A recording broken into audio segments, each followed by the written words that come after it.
주님, 이 밤에도 말씀을 통하여 우리에게 다가와 주시옵소서.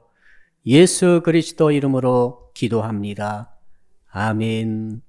오늘 주시는 말씀을 찾아서 교독으로 봉독하겠습니다. 신약성경 요한복음 1장 29절로 34절의 말씀입니다. 요한복음 1장 29절로 34절을 읽을 때에 제가 먼저 요한복음 1장 29절을 읽겠습니다. 이튿날 요한이 예수께서 자기에게 나오심을 보고 이르되 보라, 세상 죄를 지고 가는 하나님의 어린 양이로다.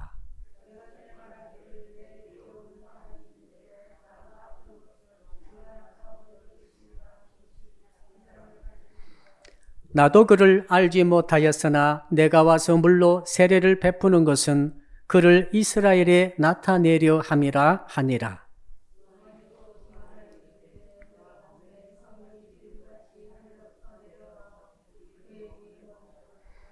나도 그를 알지 못하였으나 나를 보내어 물로 세례를 베풀라 하신 그이가 나에게 말씀하시되 성령이 내려서 누구 위에든지 머무는 것을 보거든 그가 곧 성령으로 세례를 베푸는 이인 줄 알라 하셨기에.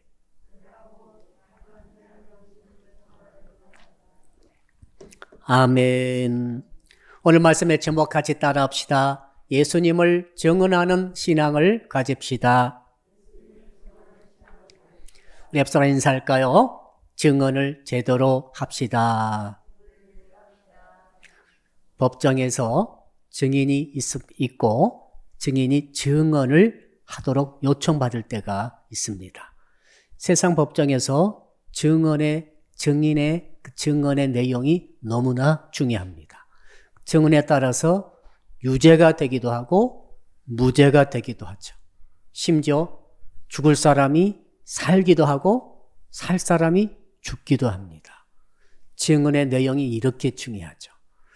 자, 오늘 본문에서 성경은 말하기를 우리 하나님께서도 증언을 너무너무 중요시한다라고 되어 있습니다. 어느 날 예수님께서 제자들에게 이렇게 말합니다.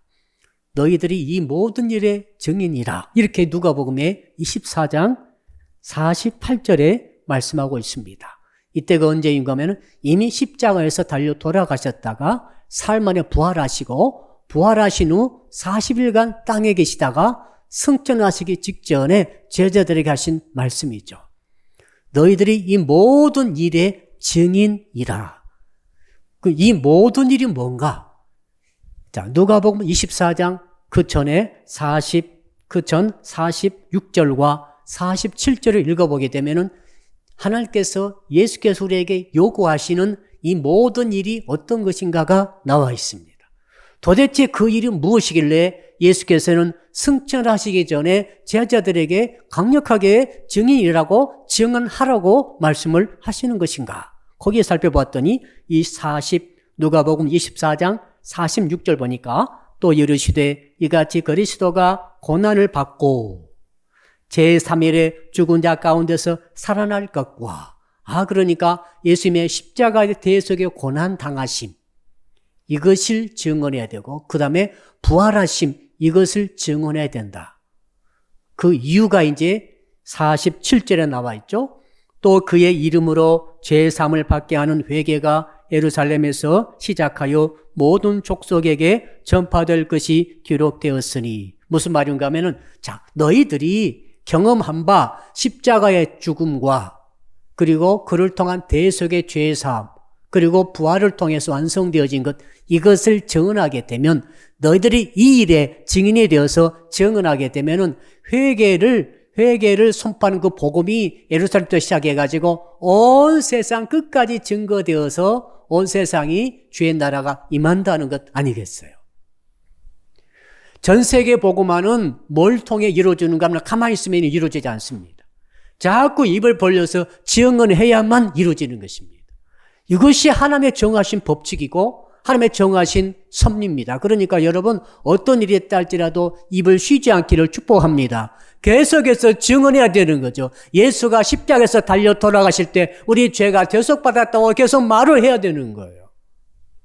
삶도 중요하죠. 삶이 중요합니다만 그 앞서서 말을 계속 해야 되는 거예요. 십자가의 대속의 은혜를 받으라고 말을 해야 되는 것이고, 주께서는 죽음에서 부활하셨다는 사실, 죽음을 깨뜨리시고 승리하셨다는 사실을 계속 말을 해서 증거할 때 그 심령들이, 세상 사람들이 회개가 임해가지고 그 회개를 통해서 죄산 받고 드디어 하나님의 자녀가 되어서 구원에 이르게 된다는 것이죠. 그 증언하지 않으면 끝장나는 거죠. 솔제니친이라는 사람이 한 50년을 그 러시아에서 어떻게, 왜 공산주의가 태어났는가? 여러분이 공산주의가 말이죠. 지금까지도 있잖아요. 이 공산주의가 왜 러시아 제국에서 태동하게 되었을까? 이것을 연구했어요. 50년을 연구해가지고 수백 명, 수천 가지 자료를 전부 모아서 결론을 딱 내렸습니다. 그것은 그때 당시 러시아는 정교의 국가입니다. 그러니까 예수 믿는 사람은 90%가 넘는 거예요. 그런데 이 정말 유물주의인 공산주의가 혁명이 그곳에서 일어나가지고 한 6천만 명이 죽었어요. 공산주의 때문에 6천만 명이 죽었다고요. 600명 아니고 600만 명도 아니고 6천만 명이. 자, 그러니 그 결론은 딱 이렇게 나왔어. 저는 이렇게 말할 수 있습니다 하면서 그가 말하기를 사람들이 하나님을 잊어버렸기 때문이다. 이렇게 말했어요. 도대체 어떻게 하나님을 사람들이, 특히 러시아 사람들이 잊을 수가 있는가? 그들은 매주일 이렇게 예배를 드리면서 그 90% 이상이 전부 세례도 받고 전부 태어나자마자 전부 이 복음 안에서, 교회 안에서 살아갔던 사람들로 생각하고 있었는데 막상 딱 뚜껑을 열고 보니까 그들이 전부 하나님을 잊어버렸더라. 하나님을 잊어버리고 하나님을 증언하지 않았다는 거죠. 십자가와 부활에 대해서 죄산받고 회개해서 구원 얻는다는 이 복음의 원리를, 복음의 진리를 그들이 입을 열어서 전하지 않고 증거하지 않았기 때문에, 증인으로서 그들이 증언하지 않았기 때문에 러시아에서 이렇게 공산주의가 일어나고 말았다. 이렇게 그가 결론을 내렸습니다. 여러분, 자, 우리는 그건 물어봐야 될 것이 아닙니까? 왜 그들은 교회 다니면서도 증언을 멈췄는가? 왜 입을 꼭 다물고 있었는가? 우리가 여쭤봐야 될 것 아닙니까? 자, 그러니까 이것은 꼭 우리에게 향한 말과 같아요. 지금 세상 사람이 교회를 욕하고 하나님의 백성들에 대해서 폄하하고 여러 가지 그런 일이 있다고 그래가지고 우리가 입을 다물고 있으면은 어떤 일이 있습니까? 무슨 일이 일어날지를 어떻게 알겠습니까? 세상에 90% 이상 교인들이 처치맨이었는데 복음을 완전히 반대되는 공산주의가 일어나 수없이 많은 교회와 그때 다 모든 교회들이 다 불타고 다 교회들이 회당으로 전부 바뀌어버리고 말았습니다. 공회당, 자기들이 모이는 장소로. 자, 예수께서 사도행전에 와서 또 말씀하십니다. 자, 누가복음 마지막에 24장 48절에 그렇게 말씀하신 다음에 사도행전 1장 우리 8절 잘 아는 구절이죠. 오직 성령이 너희에게 임하시면 너희가 권능을 받고 예루살렘과 온 유대와 사마리아와 땅 끝까지 이르러 뭐가 되리라? 내 증인이 되리라. 자, 그러니까 예수 그리스도의 증인은 어떤 사람입니까? 성령 받은 모든 사람은 예수님의 증인인 줄로 믿습니다. 바꿔 말하면 예수를 믿는다고 하는데 교회를 다니는데 증언하지 않으면 그 사람은 성령을 안 받았든지 예수를 안 믿든지 그거죠. 그렇잖아요. 성령이 임하면 증인이 되리라 그러는데 증언을 하지 않아, 입을 다물고 있어, 말하지 않아, 그러면 이 사람은 성령 안 받은 거죠. 아니면 진짜 예수를 안 믿는 거죠. 예수를 안 믿으니까 성령 안 받은 거죠. 이런 무서운 결과가 오는 거죠. 증언하지 않는 사람은 예수 안 믿는 사람이에요. 증언하지 않는 사람은 성령 안 받은 사람입니다. 성령 안 받았다는 것은 여기서 뭡니까? 예수를 주라고 고백도 못하게 되는 사람이 그 사람 아닙니까? 그러므로 이 증언이라고 하는 것은 우리 예수 믿는 성도 여러분들이 내가 예수를 증언한다는 거, 말한다는 거, 증언은 공개적으로 말을 하는 거 말합니다. 공개적으로 말하는 거죠.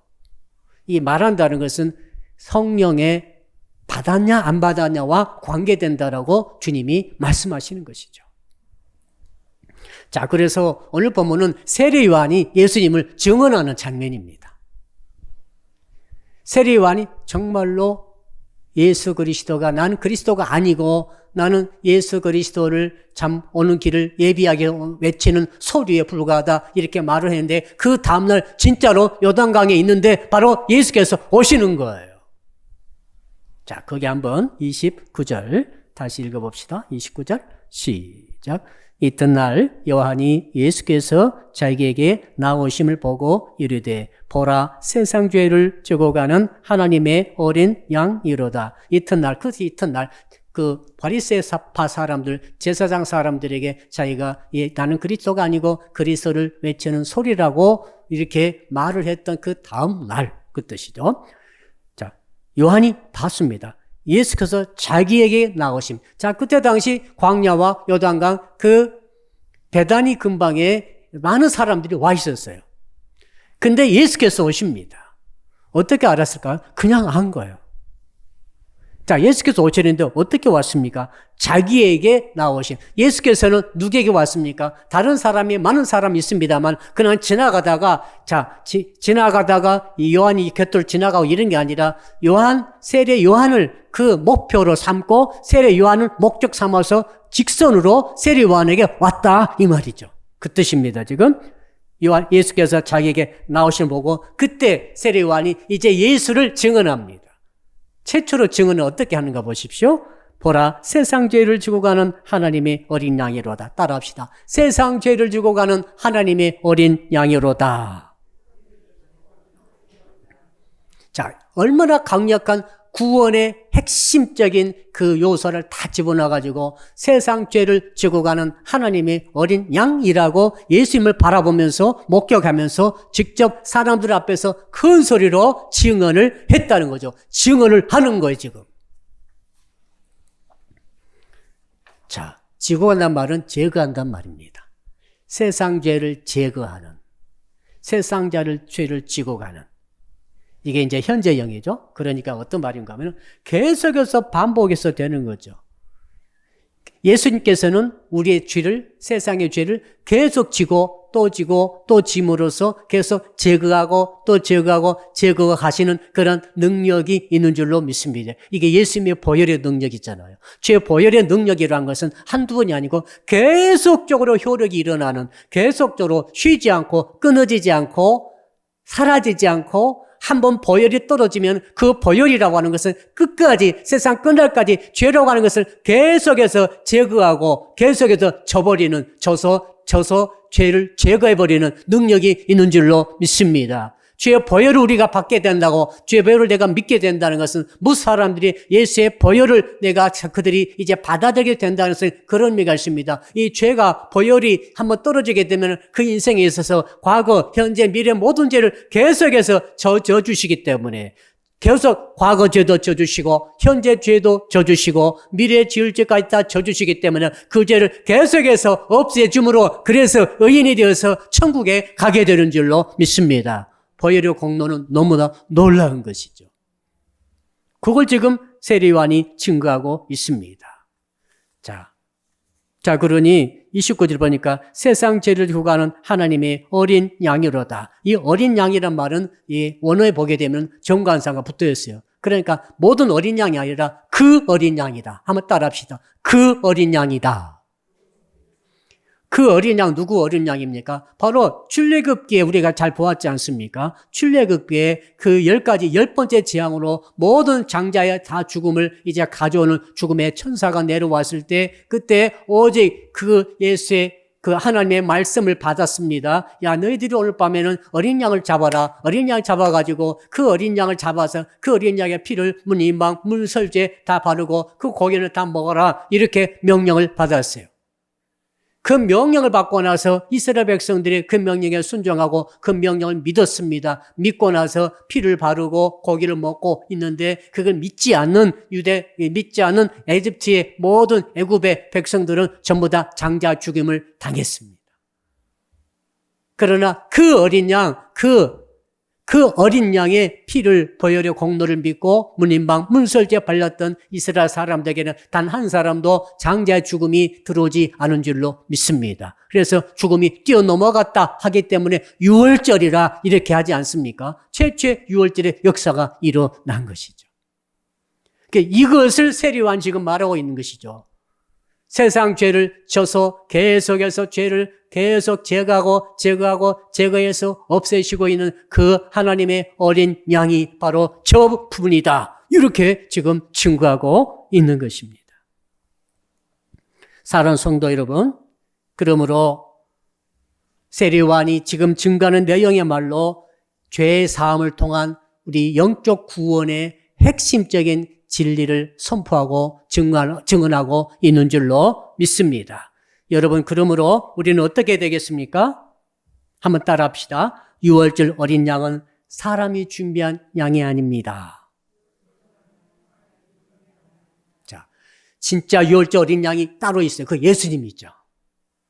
눈에 보이는 유월절 어린 양은 사람이 준비했지만은 진짜 유월절 어린 양은 하나님이 준비하셨습니다. 자, 그러니까 그 증언의 내용을 우리가 다시 한번 살펴보게 되면은 세상 죄를 지고 가는 하나님의 어린 양이라 그랬습니다. 따라합시다. 하나님의 어린 양이라. 유월절 양은 인간이 준비했죠. 인간이 각각 가정마다 다 준비를 했어요. 그래서 이 유월절 어린 양은 인간이 준비했기 때문에 완전치 않아요. 자, 그러니까 구약시대 때 어린 양을 유월절은 1년에 한 번입니다. 1년에 한 번. 그러니까 매년 양을 잡아야 돼. 매년 양을 잡아서 그 1년 동안 지은 죄를 속죄를 받는 거예요. 그러나 하나님의 어린 양은 완전하신 어린 양이기 때문에 그 보혈이 완전한 보혈이기 때문에 한 번만 일생일대 한 번만 그 어린 양의 보혈을 힘입게 되면은 그 사람은 영원히 죄의 사함을 받는 은혜가 주어진 줄로 믿습니다. 이것이 구약과 신약 전체 주장 아닙니까? 자, 그러니까 이 세례요한이 지금 증언한 내용이 정말 기가 막힌 거예요. 그가 구약 시대와 신약 시대 사이에 끼어 있는 선지자 아닙니까? 아직 신약 시대가 지금 이제 익숙해서 오셨기 때문에 막 열리는 그 즈음에 와가지고 그때 이런 것을 전혀 모르던 세상 사람들에게 세상 죄를 지고 가는 하나님의 완전하신 어린 양을 보라라고 하면서 이 대속의 은혜를 선포하고 지금 증언하고 있다는 사실이죠. 한번 따라합시다. 보혈에는 죄삼의 능력이 있습니다. 다른 게 아니에요. 예수님의 피에만 있는 거예요. 예수의 피에만 죄삼 이 능력이 있는 것입니다. 양심의 자유를 얻기 위해서 상담도 하고 심리 검사도 하고 다 하죠. 그리고 양심에 또 이렇게 좀 자유를 얻기 위해서 여러 가지 것들을 많이 행하기도 합니다. 또 여러 가지 행동도 하고 보속이라고 카톨릭에서는 뭐 이런저런 착한 일도 하고 헌금도 내게 하고 헌신도 하게 하고 이런 그런 거 다 여러분 그런 것들은 전부 다 모형에 불과해요. 오직 예수의 피, 예수의 보혈에만 죄를 씻고 죄를 사해주고 영원히 깨끗하게 해주는 능력이 있는 줄로 믿습니다. 그것을 증언하라 이거예요. 그것을 증언하라. 우리가 평생에 걸쳐서 뭘 증언해야 됩니까? 예수의 피의 대속의 영원성을 증언해야 할 줄로 믿습니다. 세례 요한의 증언은 너무너무 위대한 증언이 되겠습니다. 자, 그러면서 두 번째로 이제 어떻게 증언하는가 쭉 읽어보니까 여러분 32절을 같이 읽어봅시다. 32절. 시작. 요한이 또 증언하여 이르되 내가 봄에 성령이 비둘기같이 하늘로부터 내려와서 그 위에 몸을 넣었더라. 예, 또 증언해. 이제 두 번째 증언하는 거죠. 또 증언해. 뭘 증언하는 거면 비둘기같이 성령께서 비둘기같이 하늘에서 쭉 내려오더니 바로 예수님의 그렇죠? 예수님의 위에 머물러 있더라. 예수께서 성령을 받으시는 장면을 이제 묘사하고 있습니다. 여러분 그 내용을 잠깐 살펴보게 되니까 내가 봄에 그랬어요. 봄에 따라합시다. 봄에 목격했다는 거죠. 자, 환상이 아닙니다. 이건 환상이 아닙니다. 이건 뭐 신비한 어떤 그런 홀령을 본 것도 아닙니다. 이건 봄에 보았다는 거죠. 뭘 봤습니까? 비둘기같이 성령이 내려온 것을 보았다. 특별한 의미는 없어. 자, 비둘기를 보면, 저기 앞에 사거리에 비둘기 있죠? 비둘기가 날아가면 보여요, 안 보여요?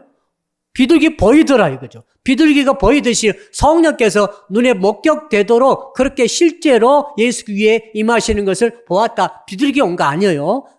비둘기 같은 성령이 임하시는 것을 세례요한이 직접 목격을 했다는 것이죠. 네. 이 큰 의미가 있습니다. 본다는 말을, 그럼 우리는 비둘기가 특별한 의미를 부여할 필요도 없고, 그냥 하나님께서 이걸 세례 요한에게 실제로 보게 하셨다라고 보여집니다. 자, 이렇게 가시적 모습으로 나타날 때가 또 있었죠.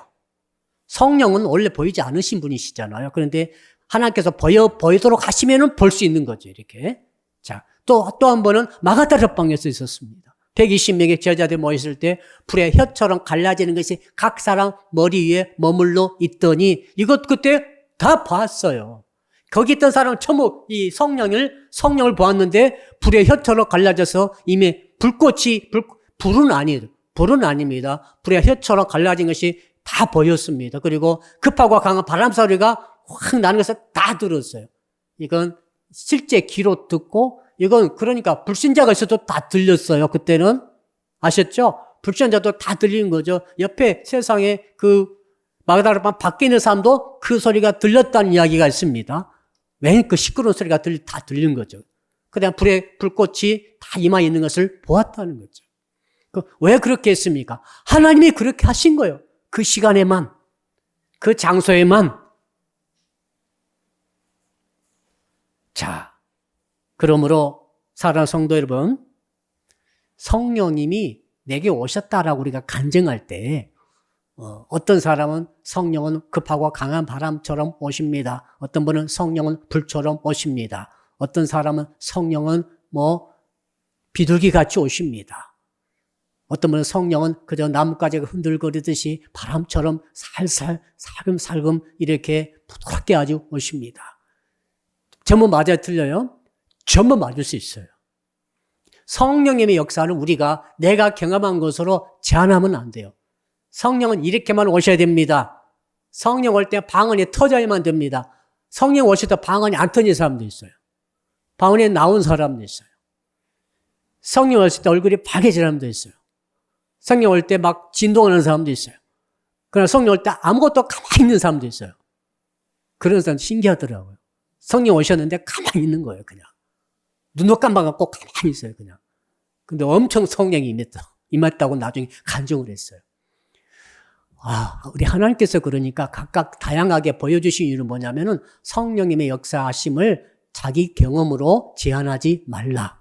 편협되게 하지 말라. 성령의 역사하신 것을 전부 다 인정하고 받아들일 필요가 있고, 상대방의 성령의 경험을 성령을 경험하신 것을 우리가 내 판단으로 판단하면 안 된다는 것을 말해주고 있습니다. 자, 그러니까 세례 요한이 체험한 것은 비둘기처럼 오시는 것을 보았다는 거 아니겠습니까? 그러면서 또 한 가지는, 성령의 역사가 그렇다고 해서 말씀을 벗어나지는 않으신다는 것입니다. 성령은 말씀 안에서 오신다는 것이죠. 이것이 성경의 증거 아닙니까? 자, 여기 또 보면은 말이죠. 거기 내려와서 이렇게 되어 있죠. 내려와서. 한번 따라 합시다. 성령은 내려오십니다. 이 내려온다는 말이 무슨 말인가? 하늘로부터 내려와서. 이게 또 계속적인 의미가 있어. 현재 영어로 계속적인 의미가 있다 이거죠. 이 말은 굉장히 의미가 있습니다. 성령은 한 번만 딱 오신 게 아니라 계속적으로 오고 계시고 또 오고 계시고 또 오고 계신다. 할렐루야. 그럼 우리도 성령의 마침내 성령의 내주하심을 받은 다음에 성령께서 계속 우리에게 오시고 또 오시고 또 오심으로, 어제도 오신 성령이 오늘 또 오시고 내일 또 오심으로, 지난번 은혜 받을 때 오셨지만 또 내가 기도하고 성령을 삼을 때 또 오시고 또 오심으로 계속적인 하나님의 능력을 우리에게 주고 계신 줄로 믿습니다. 이게 굉장히 중요한 의미가 있겠습니다. 거기 또 있습니다. 또 32절 다시 더 자세히 읽어보게 되니까, 하늘로부터 내려와 계속 내려오신다는 거죠. 그 위에 머물렀더라. 한번 따라합시다. 예수 위에 머물렀더라. 머물렀단 말도 어떤 의미가 있는가 하면 거주한다는 뜻이죠. 떠나지 않고 영원히 계속적으로 거주하고 계시다. 예수님께서는 성령 그때 오신 다음에 성령이 떠나지 않고 계속적으로 거주하신 줄로 믿으시기를 바랍니다. 자, 그러니까 사도행전을 쭉 읽다 보니까 10장 38절에 이런 말씀이 있습니다. 하나님이 나사렛 예수에게 성령과 능력을 기름 붓듯 하셨음에 그가 두루 다니시며 선한 일을 행하시고 마귀에게 눌린 모든 사람을 고치셨으니 이는 하나님이 함께 하셨습니다. 자, 그러니까 예수께서는 항상 성령의 충만함을 하에 있었다. 항상 성령과 함께 있었다. 항상 성령이 항상 예수와 함께 평생도록 같이 동행하면서 그러므로 하나님의 능력이 항상 함께 있었다. 그러니까 가는 곳마다 병을 고치고 귀신을 쫓아내고 복음을 전하면서 천국의 나라를 확장하신 줄로 믿습니다. 저와 여러분이 절대 성령과 떨어지지 않고 소원해하지 말고 성령 안에서 항상 살아가야 할 줄로 믿습니다. 어쩔 때는 성령에 충만하고 어쩔 때는 성령이 없이 홀로 외롭고 고독하고 또 아주 악해지고 내 마음대로 살아버리고 결정하고 이런 게 아니라 예수 믿는 거 그런 게 아니에요.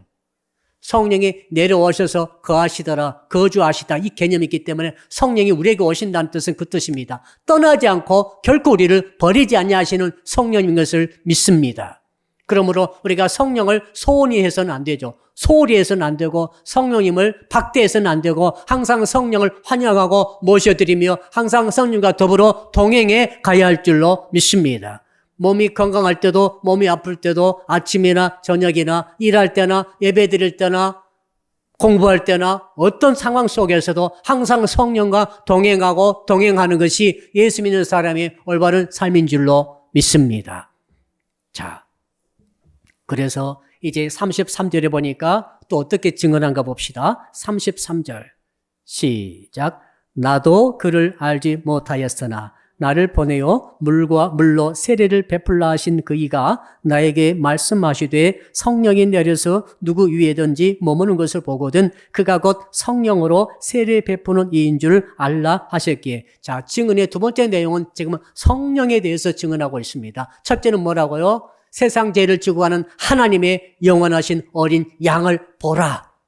속죄를 증언하면서 영생을 증언하면서 구원받는 것을 증언했다 하면 두 번째는 성령이 현재적으로 와서 현재적으로 역사하고 있는 것을 계속 증언하고 있습니다. 첫 번째는 예수께 성령이 임하시더니 두 번째로는 성령께서 성령께서 임하신 분이 누구인가를 말씀을 통해 그가 깨닫고 이분이 바로 성령으로 세례해 주시는 분이라고 하는 것을 깨닫는 것을 증언하는 내용이 나옵니다. 그 내용이 그것입니다.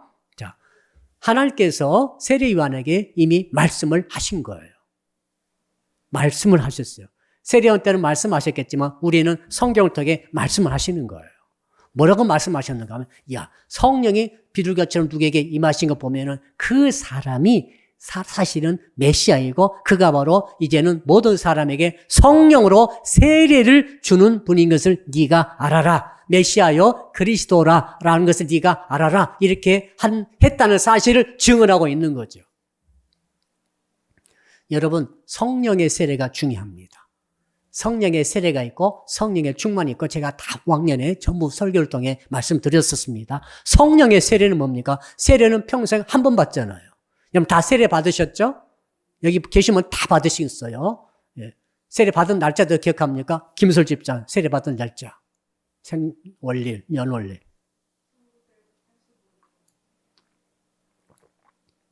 85년이 받으셨어요? 몇 월 며칠입니까? 4월 13일? 내가 알아볼까요? 모릅니다, 저는.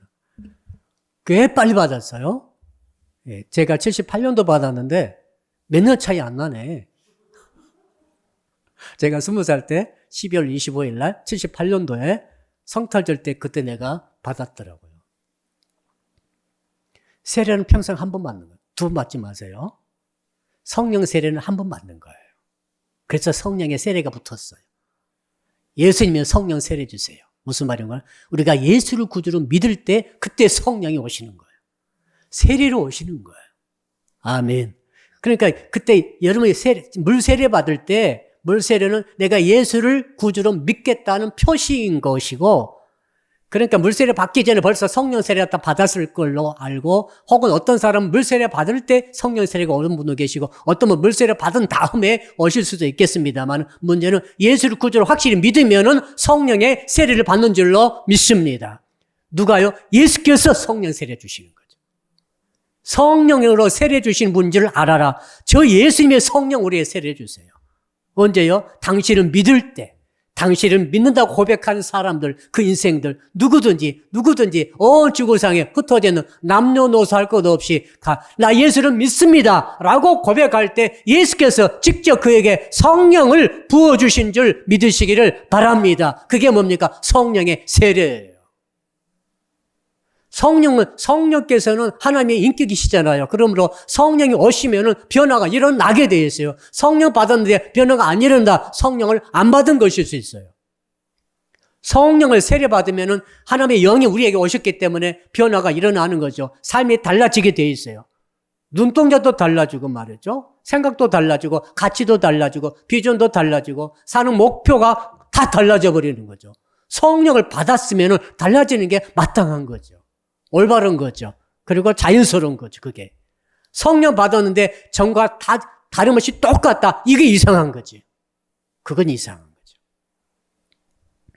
자, 성령의 세례를 바로 예수께서 여러분에게 주셨다는 사실을 믿으시기를 바랍니다. 그럼 목사님, 그걸 어떻게 압니까? 제발 나에게 좀 알려주세요. 내가 성령 받았는지 안 받았는지 지금 잘 모르겠으니까 내가 참 삶이 확실히 바뀌어졌으면 나도 참 안심할 건데 보니까 삶이 확실히 안 바뀌어진 것 같아가지고 내가 고민이 됩니다. 이런 분들 계시죠? 고민일 거예요. 자, 어떻게 그걸 확신할 수 있는가? 한번 따라 합시다. 세례 요한처럼 말씀으로 깨닫습니다. 자, 33절 가운데 보니까 자, 물로 세례를 베풀라 하신 그이가 나에게 말씀하시되 성령이 내려서 자, 말씀하시되 이 세례 요한에게 하셨던 말씀이 이제는 우리에게는 기록된 말씀이 되는 것이죠.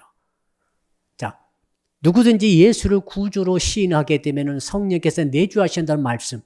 우리가 예수를 구주로 영접하게 되면 하나님의 자녀가 되는 권세를 주셨으니 자, 여러분이 그러므로 이 기록되어진 말씀들을 내가 예수를 구주로 영접했다고 한다면은 이제 내 안에 그 말씀에 의지해서 내가 성령을 받았고 내가 하나님의 자녀가 되었다고 하는 사실을 확신할 수 있기를 바랍니다. 이 느낌이 아니고 느낌은 나중에 올 수도 있고 안 올 수도 있고 그래요. 그러니까 자, 성령 받았더니 눈물이 나더라. 눈물 날 수 있습니다. 감동이 되더라. 감동 올 수 있습니다. 세상이 다르게 보이더라. 다르게 보일 수 있습니다. 얼마나 좋아요. 너무너무 희락이 와가지고 즐겁기 짝이 없더라. 다 맞습니다. 그러나 안 올 수도 있습니다. 올 수도 있고 안 올 수도 있어요. 야, 너는 성령 받았는데 왜 이렇게 하나도 안 기쁘니? 기쁨이 오지 않을 수도 있는 거죠. 그럼 어떻게 확인합니까? 말씀에 의지해서 내가 스스로를 확인하고 믿게 된다는 사실이죠. 말씀밖에 없는 거죠. 그래, 내가 영감이 있고, 느낌이 있고, 감동이 있고, 눈물이 있고, 기쁨이 있고, 막 이런 정말 어떤 어려움도 이겨낼 수 있는 막 힘이 솟구치고 이런 것이 하나도 없을 때에도 내가 예수를 구주로 믿고 영접했다고 한다면은 바로 내 안에 성령이 세례로 오셨다. 내 안에 성령이 내주하고 계신다라고 하는 사실을 믿으시기를 바랍니다. 느낌이 안 오더라도 아무 상관없는 거예요. 그 말씀에 의지해서 믿고 내가 고백하고 영접했다고 한다면은 성령은 내 안에 영원토록 거주하시고 나와 함께 동행하고 계신 줄로 믿습니다. 이게 이제 성령의 세례죠. 성령의 세례는 성령의 내주하심과 연결됩니다. 자, 그래서 여러분 어떤 분은 성령의 세례를 못 받고 예수 믿는 사람 혹시 있을 수 있겠어요? 사도행전 19장에 나오지 않습니까? 어느 날 바울이 에베소에 들어가서 하나님 믿고 예수를 믿는다는 제자를 만났는데 보니까 조금 이상해요. 보니까 요한의 세례만 받았어요. 세례 요한이 물세례 했잖아요. 세례 요한의 물세례는 어떤 세례인가 하면 이것은 회개의 표로 주어지는 세례예요. 내가 진짜 죄를 지은 죄로 회개하겠습니다 하면 세례요한이 세례를 줬어요. 그러니까 그 고백한 죄가 씻어진다는 의미로 세례를 준 거예요. 그러나 예수를 믿지는 않았잖아요. 예수를 누군지도 모르고 있을 수도 있고, 예수를 구주로 영접하지 않고 예수를 믿지 않으면 예수께서 성령 세례를 안 주시는 거죠. 성령 세례는 물세례 받은 사람에 주는 게 아니라 오직 예수를 믿는 자에게 예수께서 주시는 성령의 세례인 줄로 믿습니다. 자, 그러니까 사도행전 19장에서 에베소에서 만났던 12명의 제자들이 있었는데 그들은 전부 다 예수를 믿지 않고 그냥 요한의 세례만 받고 그런 상태였기 때문에 눈동자도 다르고 뭔가 다른 거죠. 그래서 물어보죠. 야, 너희들이 믿을 때에, 너희 지금 믿는다고 하는데 믿을 때에 성령을 받았느냐 했더니 성령이 뭔지도 누군지도 알지 못하더라. 그때 세례 요한이 사도 바울께서 하신 말씀이 그렇다면은 너희들이 성령 받아야 되는데 자, 그렇다면 너 예수 그리스도를 구주로 믿으라 그럽니다. 예수를 믿으라 그래요. 성령을 받으라 이렇게 아니라 예수를 믿으라 그러십니다. 왜 그랬겠어요? 성령 누가 주신다고요? 예수님이 세례를 주신다고 그랬잖아요. 성령은 예수께서 성령을 주신 누구에게? 예수를 믿는 자, 복음을 믿는 자, 십자가와 부활을 통해 예수 그리스도를 구주로 영접하고 믿는 자, 그 사람에게 예수님이 직접 세례를 주신 줄로 믿습니다. 그래서 사도 바울이 성령을 받아라 이렇게 말한 게 아니라 예수를 믿으라 이렇게 말을 했습니다. 그러니까 그들이 그때서야 드디어 바울이 설명해 주시는 복음을 듣고 예수를 믿기로 하고 다짐하고 결단할 때 그때 성령이 임했는데 보니까 초대교회처럼 똑같은 현상이 일어나더라는 것 아니겠어요? 막 방언을 하고 여러 가지 현상이 일어나더라 하는 것입니다. 성령의 충만을 받기를 축복합니다. 성령의 충만은 반복으로 계속해서 오시는 것이죠. 성령의 지배와 다스림을 내 삶의 현장에서 날마다 받고 나가는 삶, 이게 바로 성령 충만의 삶인 줄로 믿습니다. 자, 그러니까 성령의 세례를 받은 다음에 성령 충만으로 우리는 끝까지 세상 끝날까지 살아가면서 뭐 해야 됩니까? 증언해야 한다. 예수께서 세상 죄를 지고 하는 하나님의 그 흘리신 보혈을 통해 구원하신 구원의 어린 양이라고 증언해야 되고, 두 번째는 우리는 성령을 받은 것을 증언해야 할 줄로 믿습니다. 내가 성령의 내주하심이 있고 성령의 충만받아서 이렇게 성령에서 예수를 끝까지 증언하는 삶을 살아가야 할 줄로 믿습니다. 마지막 절 우리 같이 한번 읽어볼까요? 마지막 절 34절 시작. 내가 보고 그가 하나님의 아들이심을 증언하였노라. 하나님의 아들이심을 증언했다. 메시아이고 구세주이다. 두 가지 증언했죠. 하나님의 세상 죄를 지고 가는 하나님의 어린 양 주의 보혈을 증거하고, 두 번째로는 성령을 받으신 분이고 성령을 우리에게 세례 주시는 분인 것을 증언하면서, 자, 그러니까 여러분 결론 내리겠습니다. 결론은 무엇입니까? 세상 우리가 살아갈 때 두 가지가 중요하죠. 죄사함의 문제. 예수의 보혈을 통해 우리가 죄사함 받고 의인으로 인침받아서 우리가 영원히 천국에 들어갈 수 있는 상태가 되는 것. 이것만 증언한 것이야. 또 한 가지는 우리에게 성령을 부어주셔서 성령에 의해서 완전히 새로운 삶을, 변화된 삶을 살아가는 것. 두 가지를 다 증언해야 된다. 변화된 성령에 의해서 내 변화된 모습을 증언하면서 예수 그리스도의 보혈의 능력을 증언하는 삶을 살아감으로 승리하시기를 주 이름으로 축복합니다. 우리 주여 부르고 말씀 붙들고 우리 한 1분만 통성으로 한번 기도합니다. 주여, 살아계신 아버지 하나님, 예수를 증언하는 신앙이라는 제목으로 오늘 말씀 주셔서 감사합니다. 세례요한이 하나님의 어린 양을 보면서 세상 죄를 지고 가는 하나님의 어린 양을 보라라고 증언했듯이 주여, 우리에게도 내가 죄를 짓지 않아서가 아니라 내가 지은 과거, 현재, 미래 모든 죄를 우리 주 예수 그리스도 하나님께서 직접 보내신 완전하신 어린 양이신 예수 그리스도의 흘리신 그 보혈을 통해서 우리가 죄의 사함을 받고 영원한 심판의 죽음의 심판에서 이미 벗어나게 된 줄로 믿습니다. 그 어떤 것도 아니라 우리가 죄의 사함 받고 죄의 씻음 받으려면 그 어떤 것도 아니라 그 어떤 것이 아니라 바로 예수님 어린 양이신 예수님의 흘리신 피로 그 보혈의 공로 피값으로 해서 피값을 통해서만 영원히 계속적으로 끊임없이 계속적으로 죄가 씻어지고 죄가 제거되어지는 은혜가 있는 줄로 믿습니다. 예수의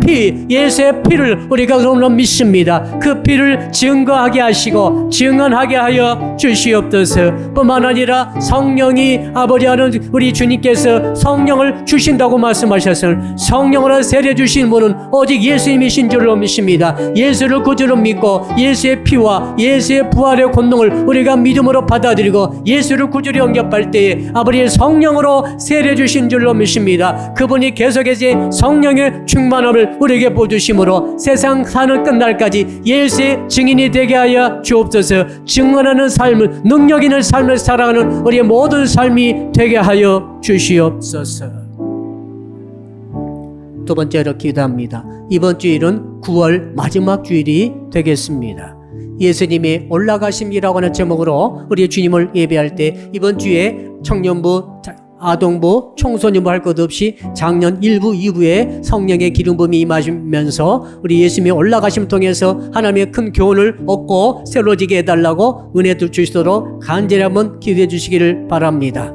더 나아가서 이제 다음 세대 살기 위해서 25일 날, 26일 날 세미나를 26일, 27일 이틀간 장로님과 또 우리 집사님 또 함께 저와 함께 전도사님 이제 세미나 갔다 와야 되는데 하나님 이 일에 주님 함께 도와주셔서 저희 교회가 사랑빛교회가 이 다음 세대들이 든든히 세워지는 역사가 있게 하여 주시옵소서. 그래서 청년부를 제가 이제 10월부터 맡게 되는데 청년부에 새로운 바람이 불어오게 하시고 청소년부가 더 견고하게 하시고 아동부에 새로운 은혜가 있게 하시되 우리 학부모님들에게 특별히 성령의 기름 부으심이 강하게 임하게 하여 주시옵소서. 강용무 집사님 치료와 회복을 위해서도 간절히 기도해 주십시오. 우리 주여 부르고 기도합시다. 주여 아버지 하나님 감사합니다. 9월 25일 주일에 이제 마지막 주일인데 하나님 함께하여 주실 줄로 믿습니다. 은혜 베풀어 주실 줄로 믿습니다. 예수님이 올라가심에 대해서 말씀 주실 때에 주님을 예배할 때 아버지 장년부, 아동부, 청소년부, 청년부 할 것 없이 은혜가 가득하게 하시고 성령의 충만함을 받게 하시고 진실로 변화되는 감동과 감화의 은혜가 있게 하여 주시옵소서. 아버지 하나님 더불어 간절히 기도합니다. 다음 세대를 살리기 위해서 우리가 세미나 가게 되겠사오니 우리 아버지 26일 27일간 세미나 이틀간에 은혜가 있게 하시고 축복이 있게 하여 주실 줄로 믿습니다. 특별히 아동부 청소년부의 학부모님들을 기억하시고 성령의 충만한 가운데 각 가정에서 우리 자녀들을 제자화시킬 수 있는 은혜를 베풀어 주실 줄로 믿습니다. 아버지 하나님 또한 강용무 집사님을 긍휼히 해주시고 치료해 주시고 치료의 은혜가 손길로 두루두루 만져주실 줄로 믿습니다. 회복의 은혜가 있게 하여 주시고 치료의 은혜가 있게 하여 주실 줄로 믿습니다. 감사합니다. 예수 그리스도 이름으로 기도합니다. 아멘. 하늘에 계신 우리 아버지의 이름을 거룩하게 하시며 아버지의 나라가 오게 하시며 아버지의 뜻이 하늘에서와 같이 땅에서도 이루어지게 하소서. 오늘 우리에게 일용할 양식을 주시고 우리가 우리에게 잘못한 사람을 용서하여 준 것 같이 우리 죄를 용서하여 주시고 우리를 시험에 빠지지 않게 하시고 악에서 구하소서. 나라와 권능과 영광이 영원히 아버지의 것입니다. 아멘.